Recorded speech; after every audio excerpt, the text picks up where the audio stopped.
What is the rule of 72 when talking about fitness and health? We'll get into that in just a minute. Hello everyone, Semi-Retired Bob here. I talk about the carnivore diet, all things related to the carnivore diet, and miscellaneous odds and ends. Today we're going to talk about the rule of 72 that I learned about at the Omaha Hard to Kill Low Carb Conference. I actually think the official name is Hard to Kill Omaha Summit. But anyway, the thing I went to this last weekend, we're going to talk about it and what I choose to implement. First off, let me say welcome to all the new people. If this is your first time here, thank you for stopping by. Very quickly, you might be asking yourself, what in the world's going on here, Bob? Well, you're watching me walk. I know that doesn't seem exciting, but 15 months ago I couldn't do this. I could barely stand for 2 to 2.5 minutes without severe pain. Now I'm out here walking every day. Today is August the 1st, and we're going to talk about that. Oh, it almost feels like I'm back in North Carolina. There's a plane going overhead. That doesn't happen here very often. Give it just a moment to get downrange a little bit. Wow.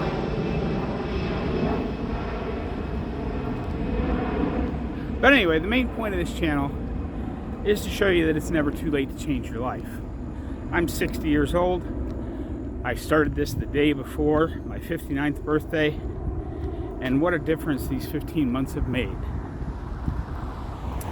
You can go back and watch any of my other videos, and I give the story much more completely in several of those, but yeah, basically I'm just trying to show you it's never too late to change your life. As long as Dr. Barry would say, as long as you can fog a mirror, you can make changes. For those of you returning to the channel, welcome back. I'm glad you're here as well. Let's go ahead and jump on into this, and I'll tell you what I've implemented as well. Now, as those of us who grew up in the financial world, the rule of 72, as I've always known it, talks about how long it takes to double your investment. It's a financial term. But they were using it a little bit differently at this summit that I went to. The rule of 72, as they state it, says that you go to these conferences and you get all this good information and you find a lot of things you want to try and do. If you don't implement them within the first 72 hours, you never will. So I was listening to, now this is the point where Bob gets on really shaky ice, because I don't do science real well. I'm going to try and explain it the best that I can, and then I'm going to link a video below for you guys to go check out.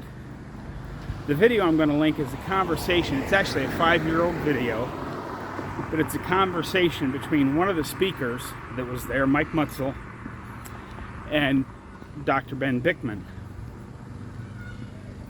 And they were talking about brown fat versus white fat and how to beige your brown fat.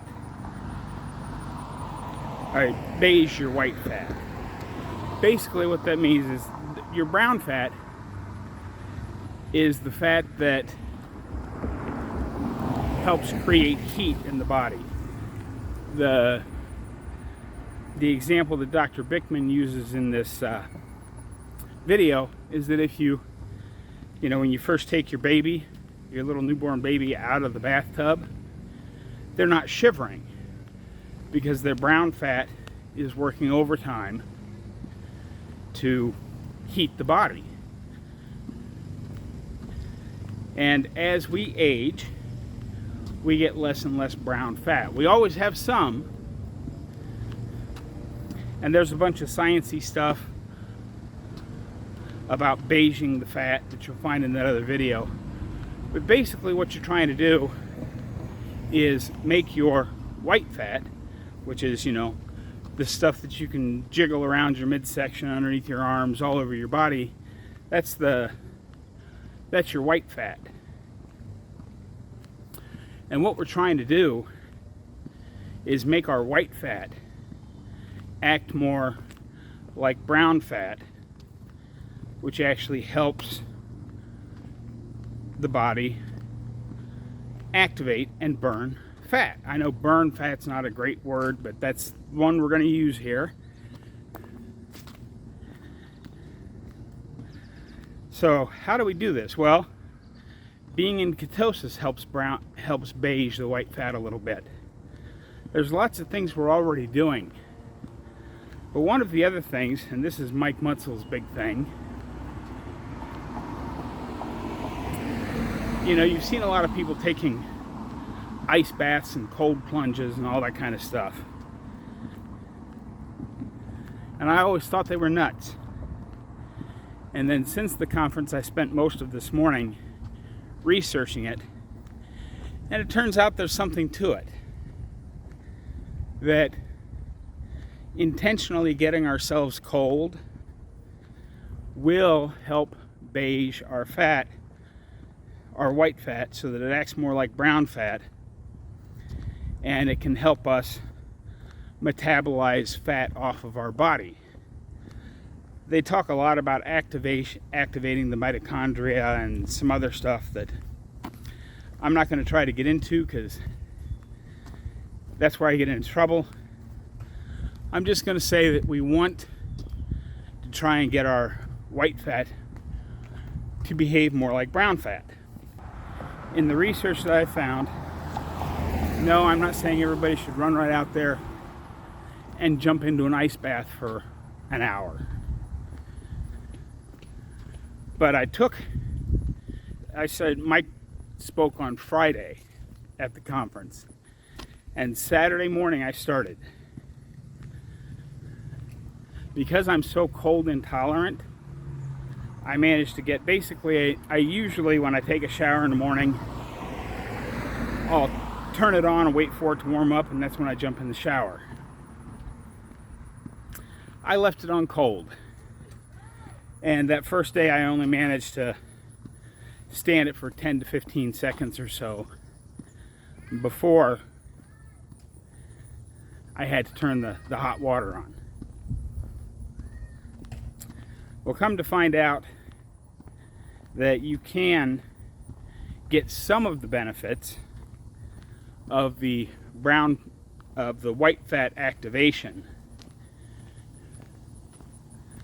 by just taking a cold shower in the morning, even as little as 30 to 40 seconds. And he said that your body will eventually adapt, and we'll see. The first day I didn't manage to make it very long. Yesterday I didn't make it very long. This morning I did manage to stay under the cold water long enough to wash my hands and arms before I had to turn the hot water on. So I have gotten a little longer, and hopefully over the course of this month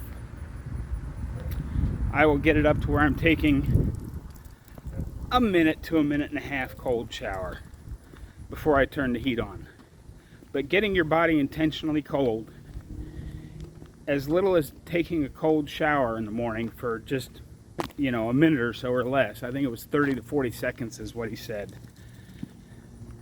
will start this process. And then if you see results, you know, you may want to try and work your way up to an actual cold plunge or something like that.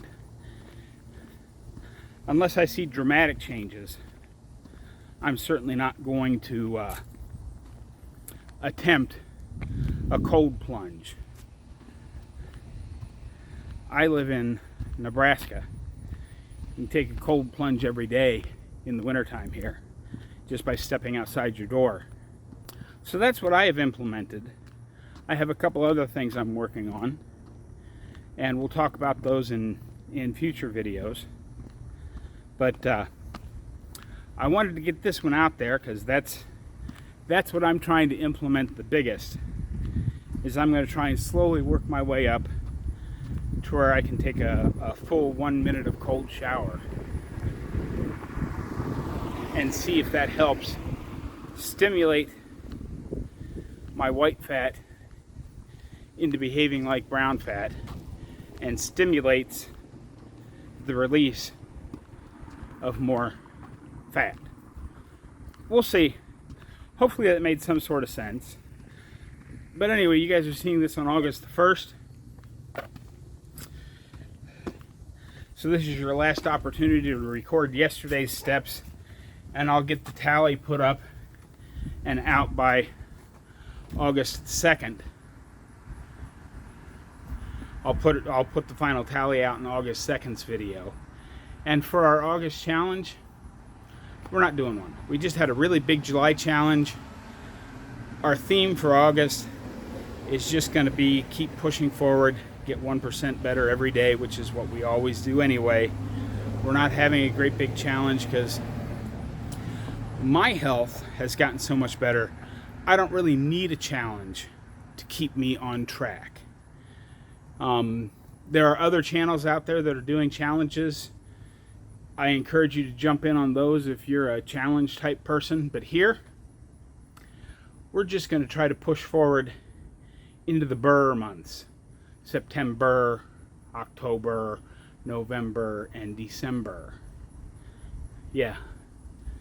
And we'll have something probably as a 4-month overarching theme for those 4 months. We'll see.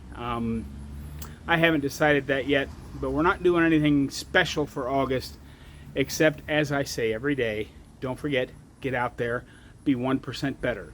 Today, tomorrow, every day. Have a great day, folks. I will see you in the next one.